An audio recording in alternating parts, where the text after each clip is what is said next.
困过身，曲折拍扁叫我跌入尘，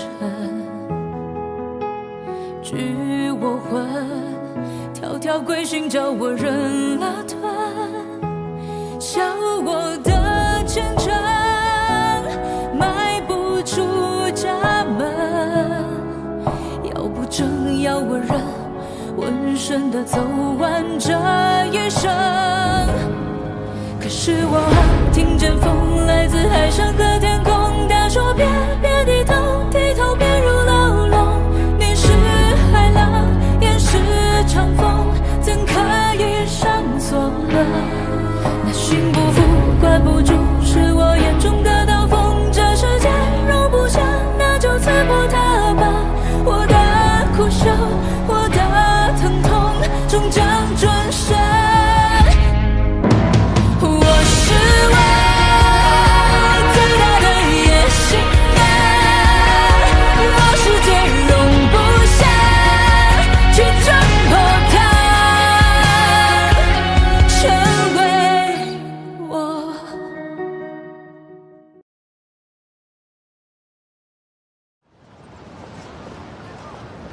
田通道在五卅惨案之后表现得十分积极，他组织罢市，还带头捐款，所以在很大程度上是挽回了一些人心的。而夏老板这边，5月之前捐赠的那50万盒的防疫伞，还有文氏大药房追加的补脑丹，也是让很多的工会成员对夏老板刮目相看。那下周的选举到底谁会胜出？目前很难说。哎。送了那么多药，又花了那么多钱，现在却换来个很难说。送药之前，我们的支持率是2成，现在我想也到了5成。哎，红年，这个田通道为人刻薄，做事又斤斤计较。那为什么他在工会上还有近5成的支持率呢？有这么多些人支持他，是因为有一部分人呢是田家的世交，还有一些人是田家的族人，另外还有相当一部分人是因为忌惮田大少的势力。势力？田家在上海跟政界的关系一直维持得不错，从最早的陈其美到后来的王国栋、卢永祥、齐燮元，他们家都能左右逢源。那这么说，下周的选举咱们赢定了。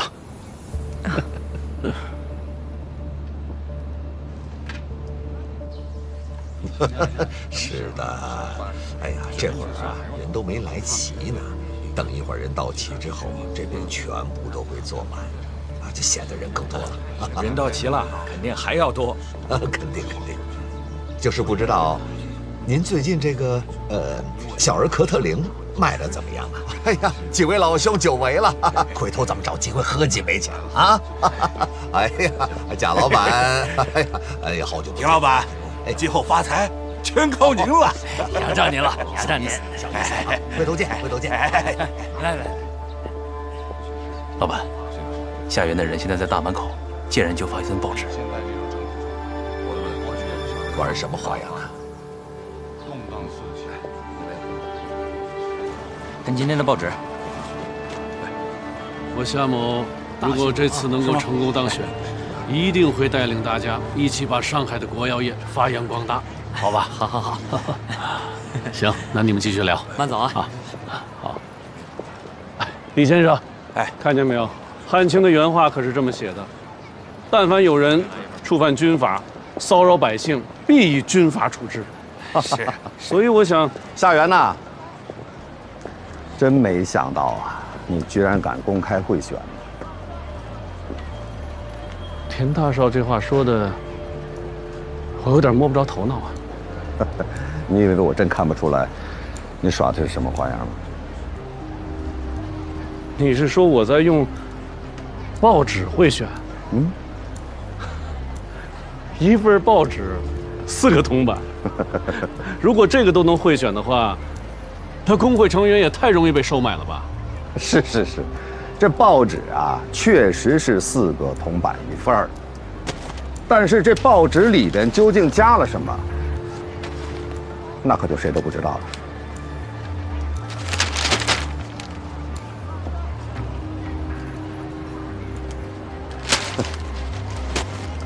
哎。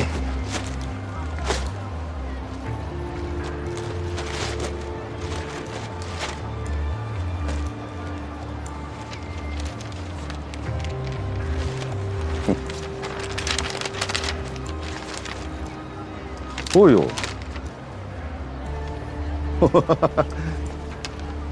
哎，夏元呐，你真以为你找几个记者写2篇吹捧的文章，大家就会把票投给你吗？我只不过是尽本分而已。至于如何投票，我相信大家自有见地。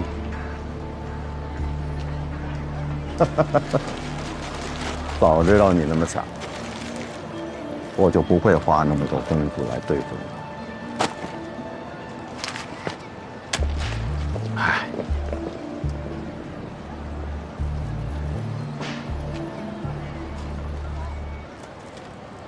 夏元，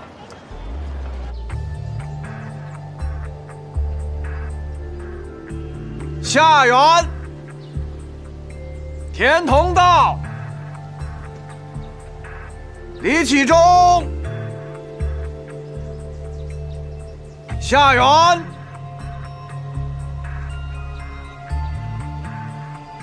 夏元，下面公布计票结果：夏元127票，田同道63票，李启忠7票，陈崇平14票。根据以上结果，夏元当选本届上海国药工会主席。恭喜恭喜啊！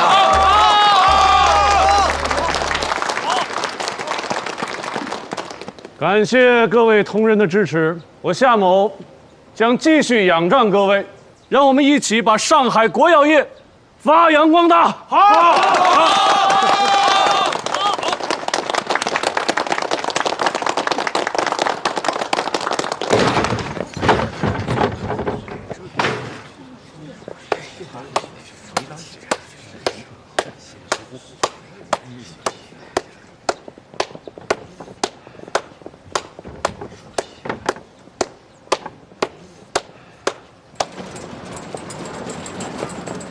这都是怎么回事？怎么一回事？就凭着几个记者一篇吹捧文章，就把票投给他了？这不可能，一定有猫腻的。老板，这是夏元手下发的报纸，你看一下。去年，正是。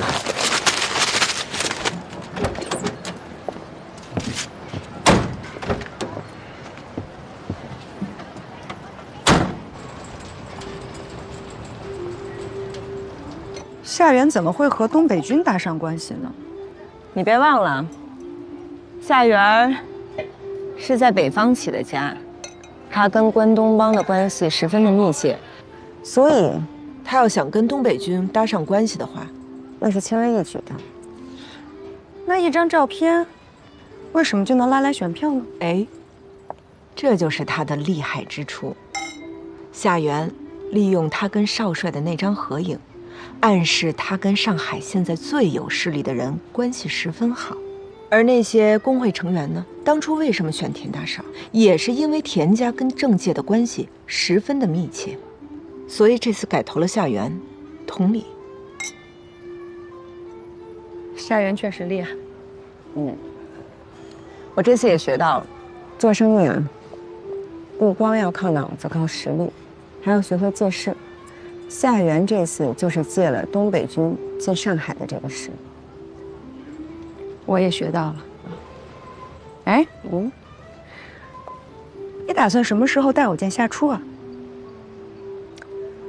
哎，我现在都不知道他人在哪儿，我也不知道去哪儿找他。什么情况啊？你们俩这样还算谈恋爱吗？当然算了。哎呀，少华，他不会在骗你吧？怎么可能？男人没什么不可能的。我跟他虽然不常见面，但我觉得我跟他的心是相通的。你怎么变成这样了？变哪样了？变蠢了。对，蠢，而且还幸福着。好吧。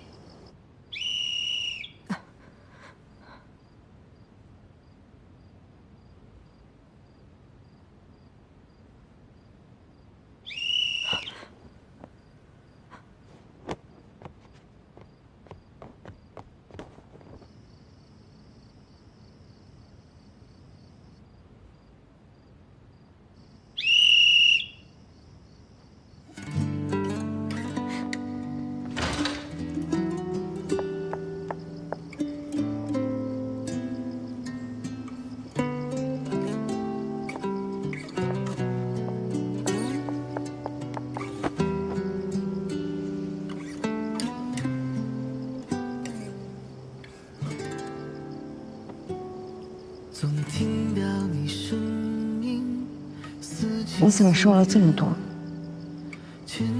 你还好吗？我很好，唯一的就是我很想你。我也想你。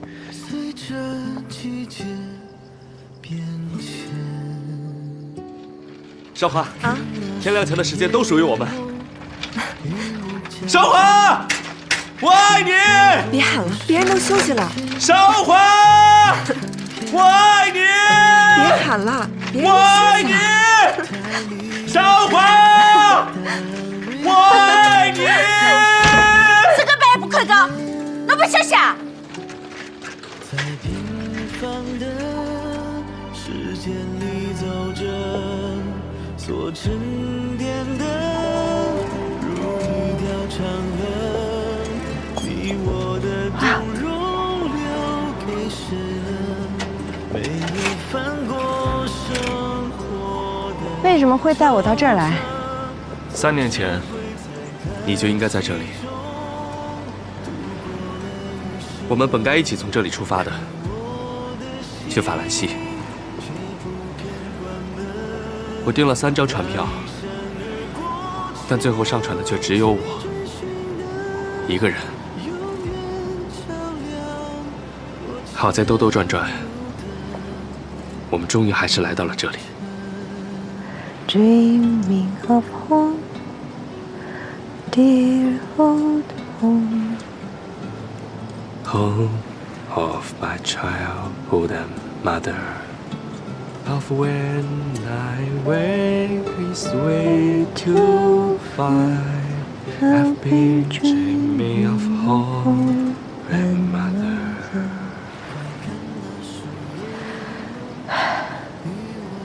如果轩轩还活着，那该有多好！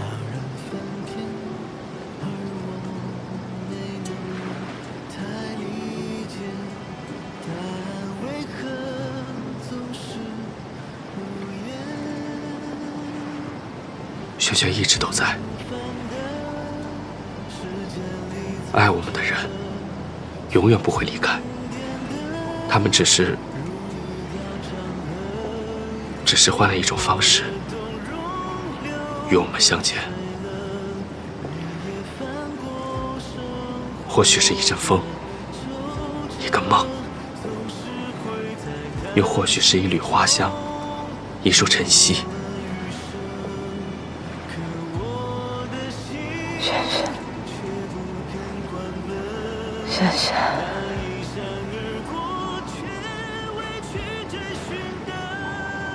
今晚的月色可真美。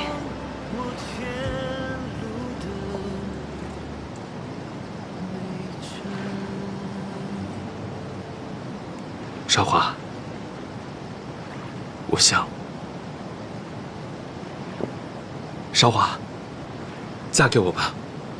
我们已经错过了整整3年，这3年里，我们经历了太多，就算生离死别都没能将我们分开，那就别再犹豫，别再耽误了。少华，嫁给我。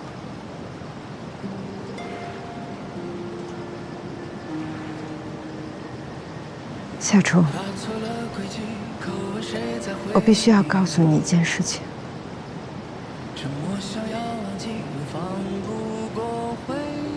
就是3年前，我为什么会突然失约？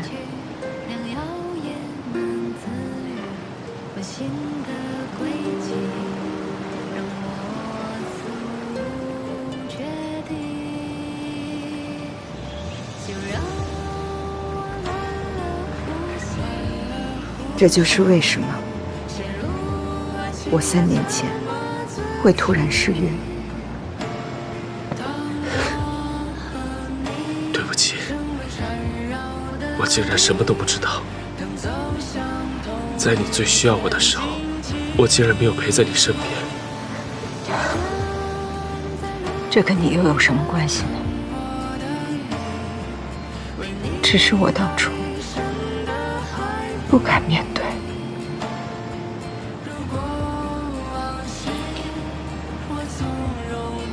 那现在呢？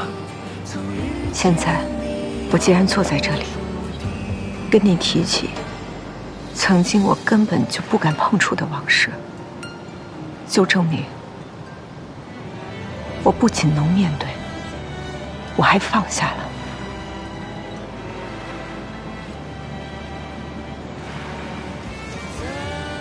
少华，你不仅让我爱慕，也让我敬佩。我也挺佩服自己的，但我也谢谢你和文之秋，是文之秋让我摆脱了内心的耻辱感，而你让我找回了我认为可能永远失去的东西。你再也不会失去了。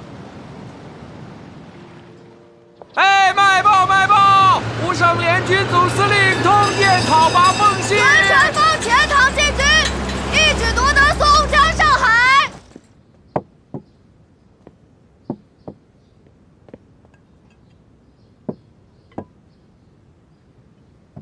来，夏初，跟娘干一个。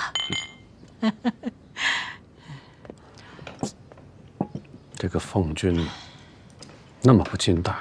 大哥在那些军阀身上押宝，本身就是风险极大的事情。哦，那你说说看，我在谁身上押宝就是对的呢？谁代表人民，就押谁。小叔，你这几个月都不回来，在忙些什么呢？他呀，忙的一定是大事。我今天回来是有件大事要跟娘还有大哥汇报。什么事啊？我要结婚了。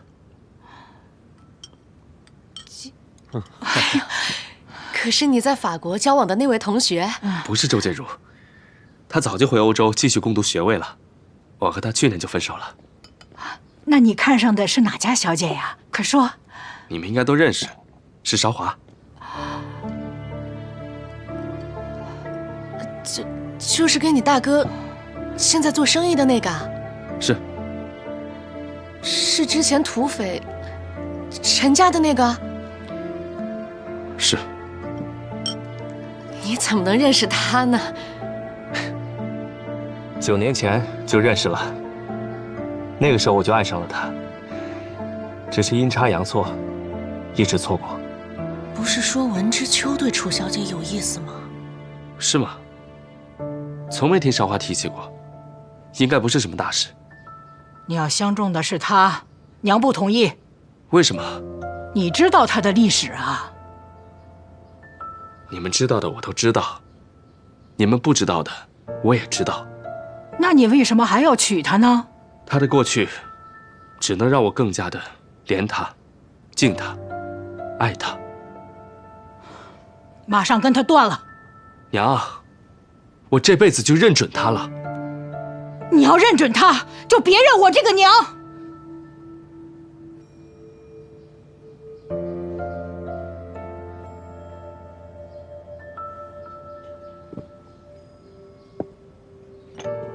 娘，不管我娶了谁，都改变不了您是我娘，我是您儿子的这个事实。同样，不管您说什么，也改变不了我要和韶华结婚的心意。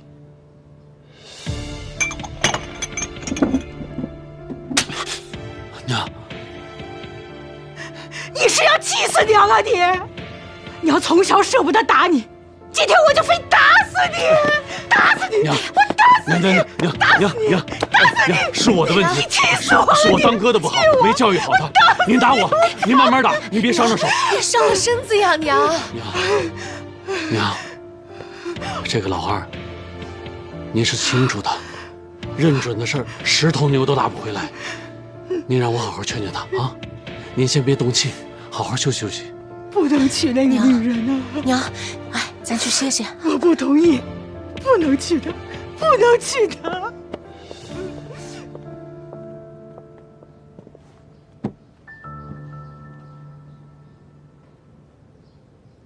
这臭脾气啊，真是随了娘了。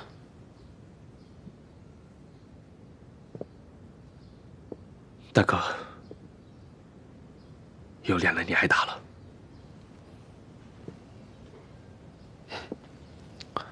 上次替你挨打，得是20多年前了吧？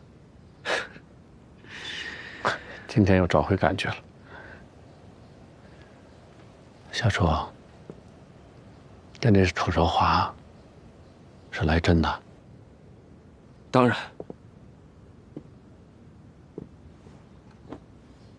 为什么非得是他呀？为什么不能是他？以你的才华，以咱们家的实力，你就全上海，你就是全中国，不也随便挑吗？可韶华是独一无二的存在。你这话我就不爱听了。那娘呢？咱们也只有一个娘啊。如果一定要在娘和韶华之间选一个的话，我选韶华，因为母子间的血缘是割不断的。但是我和韶华，如果断了，就再也找不回来了。那娘怎么办啊？她那么大岁数了，你如果这么任性的话，真把她气出个3长2短的，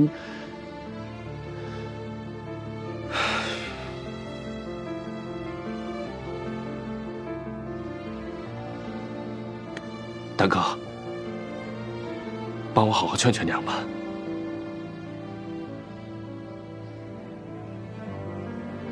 大哥，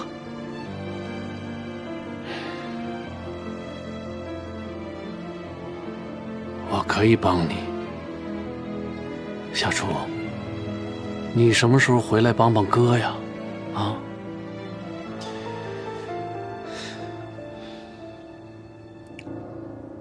等中国统一，时局太平，我一定回来帮你。时局太平，那得等到猴年马月呀。这一天很快就会到来。你是说这天下要大变？我先走了，学校那边还有点事情。小楚，我和韶华的事情就拜托大哥了。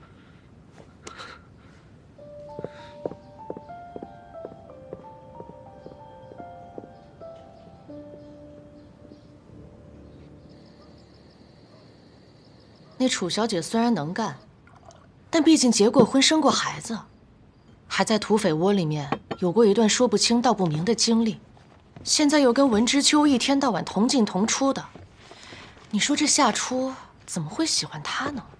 小叔从小就特立独行，他喜欢楚韶华这样的，他不奇怪。可是娘放话了，绝不可能，还让我告诉你啊，一定要想办法拆散他们。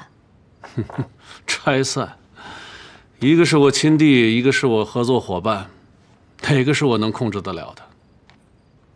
那你就什么都不管了？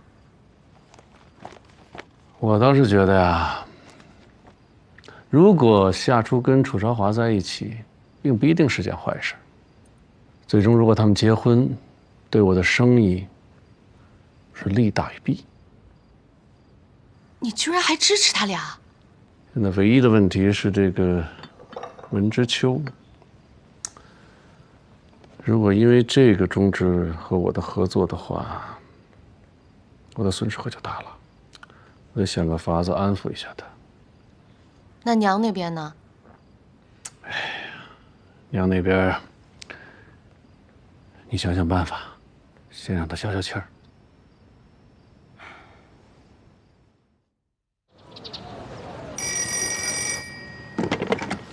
喂，你好，文氏大药房。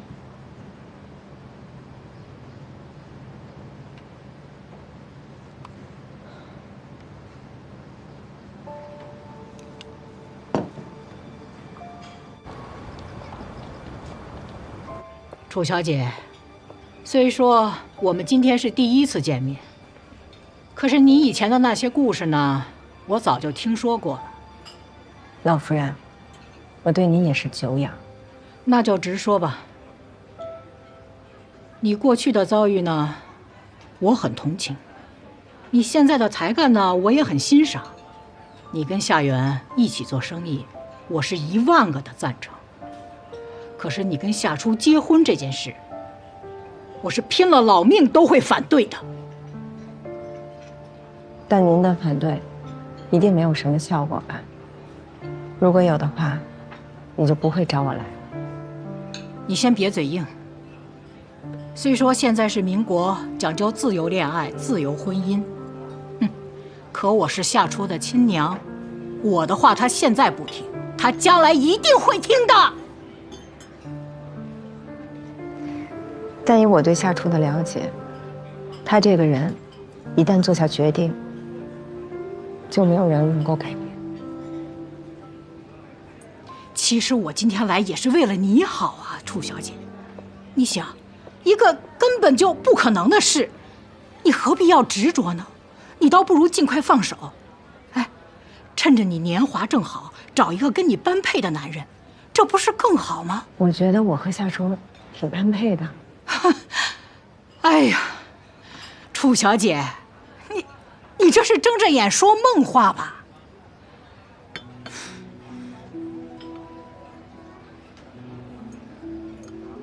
那老夫人，您说说，您觉得我和夏初哪里不般配？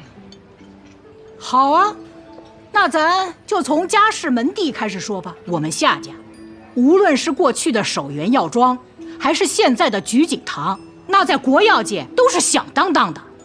你们楚家呢？100年前在齐州可能还算得上，现在已经败落得没个样子了，这是不是事实啊？是。那我们再说说人。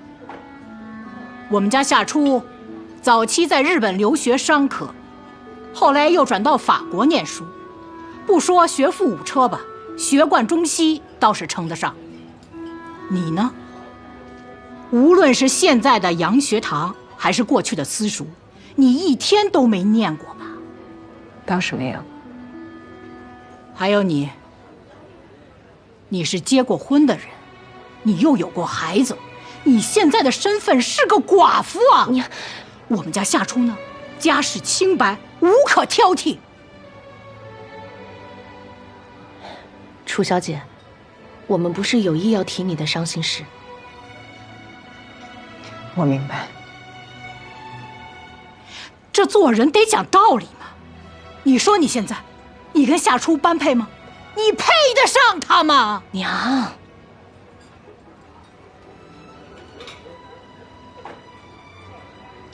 老夫人，我娘家是败落了，但是我现在的身份是文氏大药房的总经理，就连您的儿子夏元见到我，那也要敬我3分。我是没有读过书，但世事洞明皆学问，人情练达即文章。我自认为以我的见识和学识，不输给任何一个读过书的女人。是，我是个寡妇，也有过孩子，但您和我不是一样的，您也是个寡妇，也生过孩子。您用这些来贬低我，其实贬低的是您自己。你就是配不上我们家夏初。如果按照您的逻辑，不管是门第家世，还是身世学历，我都配不上夏初。但如果一段婚姻只用这些衡量的话，老夫人，恕我直言，你也配不上夏老太爷。你说什么呢你？您本是穷人家的女儿，为了有口饭吃，进梆子戏班学唱戏。后来戏班解散了，您为了维持生计，您才委身夏老太爷做了小妾。再后来，大房因病过世，您这才扶了正。如果按照您的说法，那您和夏家的也是门不当户不对，您的身世也是配不上夏家的门第。娘，哎呀，他都是胡说八道的，您千万别往心里去啊！消消气，消消气。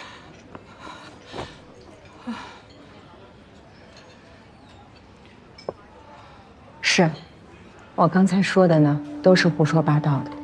其实我真正想说的是，老夫人，您为夏家生了夏元、夏初这么2个优秀的儿子，在夏老太爷过世、家道中落之际，你又凭一己之力挑起了夏家的家业，也更为之后夏元重振家业奠定了基础。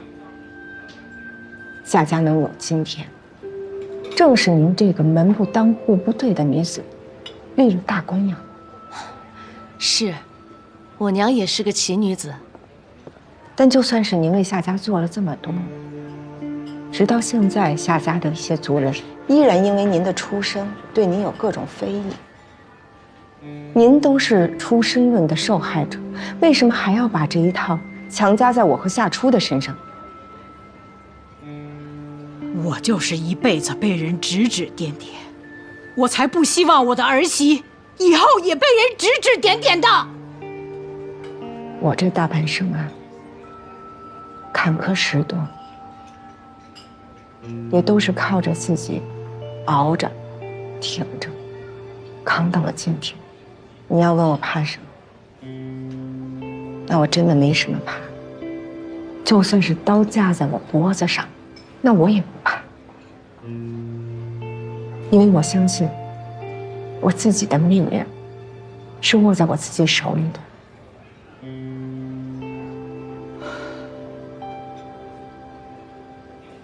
好，今天你是铁了心要跟我作对是吧？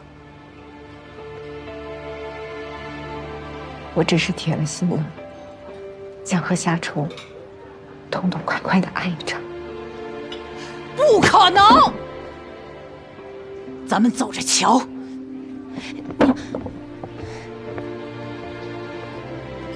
少华，你很棒，我支持你。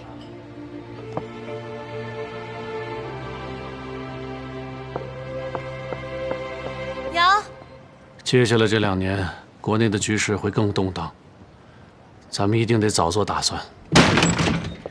夏元，娘，您这是？我看这件事啊，你必须亲自出马了。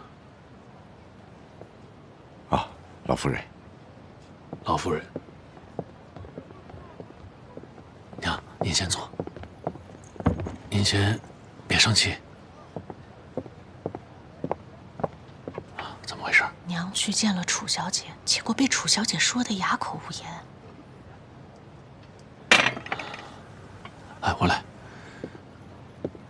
娘，您先喝茶。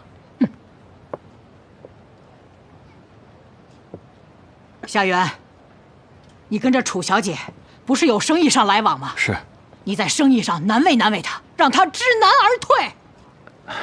娘，这个不是合适吧？生意归生意，感情归感情，什么感情啊？你眼睁睁的看着他祸害夏初啊！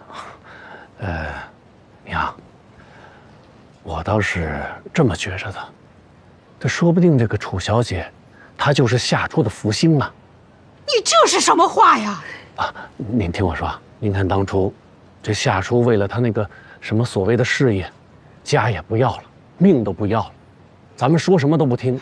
可现在有楚小姐这么个人，让他牵挂着，哎，他肯定就不会像之前那么玩命了，说不定就是个好事啊！你也被他蛊惑了。哎呦，娘，我真的是就事论事，而且的确，最近我生意上要跟楚小姐有很多的合作，还需要她的帮助。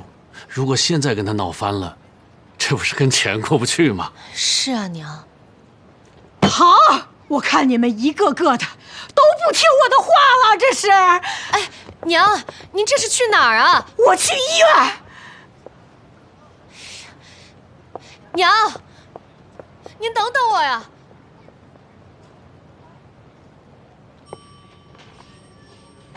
好，我知道了，我考虑一下。那你这次就细心一点，不要再搞错了。楚小姐，有人找你。哎，你弄好了以后再来找我对一下。好的。好。你怎么来了？听大嫂说我娘今天找过你，还说了一些很不好听的话。没事。对不起，没把家里人的工作做好，让你受委屈了。你放心吧，我是不会让自己受委屈的。那就好。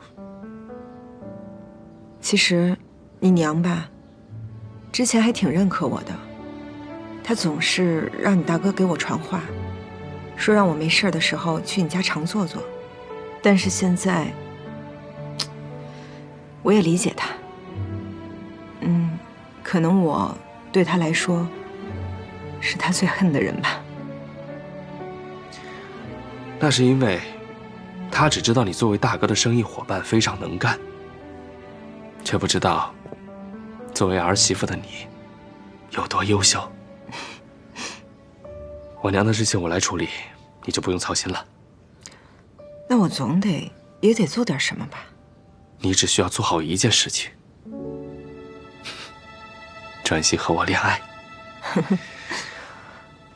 我晚上8点之前都没事，要不我请你吃个饭？行，哎，我带你去见一个人。陈辉，陈辉，来，姐，哎，陈辉，这是夏初。经常听李姐提起你，你好啊。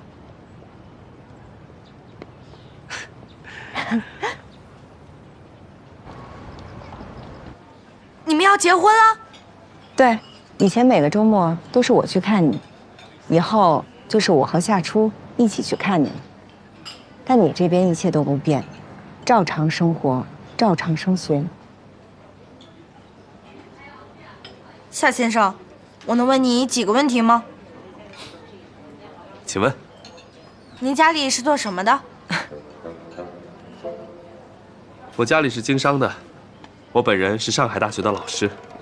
您每个月有多少薪水呢？每月160大洋。那可比我姐挣的少多了。是。陈辉，你干嘛呀？你在上海置业了吗？暂时没有。那你现在住在哪儿呢？大部分时间住学校宿舍，偶尔去我大哥家住。那你跟我姐结婚之后，打算住哪儿呢？学校为已婚的老师配有专门的宿舍，他也可以住我那儿。你身体如何？可有遗传病、传染病？我的身体非常健康，没有任何疾病。你以前结过婚吗？没有啊。有孩子吗？也没有。你确定？绝对确定。你都问完了？啊，没有了。那吃饭吧。姐，哎，我突然想吃烤红薯了，你就买一个，让我解解馋嘛。行，我去买。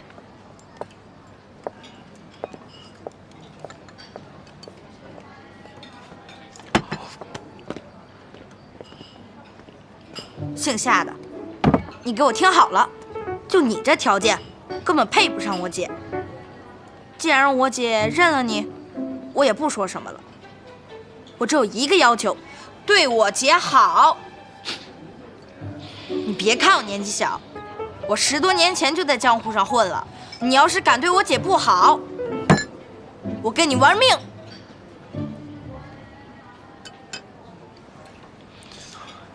陈慧，你说的没错，我的确有很多方面不如你姐，但唯一有一点我不输给她，那就是对她的爱。我和你姐经历了很多波折，才能走到今天，所以我很珍惜她，也很看重她的家人，我一定会对她好，让她从此以后只有幸福和开心，没有痛苦和悲伤。李姐回来了，赶快坐下。希望你说到做到。你们聊什么呢？再聊你们俩的姐弟情。吃吧。谢谢姐。哦，对了，姐，这个给你。公民95，国文96，体育99，算术92，数学100，英文62，品行80。我也不知道为什么，英文总是没有进步。把你的试卷给我看看。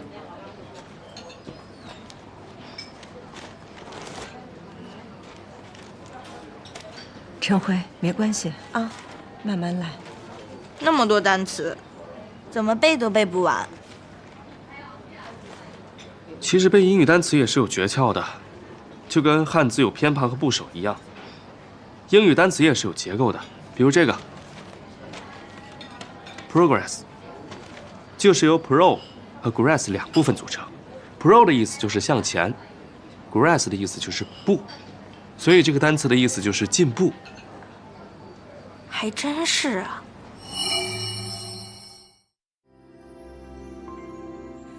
躺在雪地上的小毛毯，一点点融化着。